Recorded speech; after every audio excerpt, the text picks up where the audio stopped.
കേരളത്തിൽ ഉയർന്ന ചൂട് റിപ്പോർട്ട് ചെയ്യപ്പെടുന്ന സാഹചര്യത്തിൽ പൊതുജനങ്ങൾ ജാഗ്രത പാലിക്കുക. ഉയർന്ന ചൂട്, സൂര്യഘാതം, സൂര്യതാപം, നിർജ്ജലീകരണം തുടങ്ങിയ ഗുരുതരമായ ആരോഗ്യ പ്രശ്നങ്ങൾക്ക് കാരണമാകും.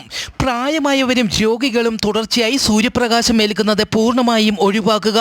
പുറം ജോലികളിൽ ഏർപ്പെടുന്നവരും ഇരുചക്ര വാഹനങ്ങളിൽ സഞ്ചരിക്കുന്നവരും സുരക്ഷ ഉറപ്പാക്കുക. നിർജ്ജലീകരണം ഉണ്ടാക്കുന്ന മദ്യം, കാപ്പി, ചായ തുടങ്ങിയ പാനീയങ്ങൾ പകൽ സമയത്തെ ഒഴിവാക്കുക. ദാഹമില്ലെങ്കിലും ധാരാളം ശുദ്ധജലം കുടിക്കുക. പുറത്തേക്ക് ഇറങ്ങുമ്പോൾ തൊപ്പി, കുട, സൺഗ്ലാസ് എന്നിവ ഉപയോഗിക്കണമെന്നും അറിയിച്ചു.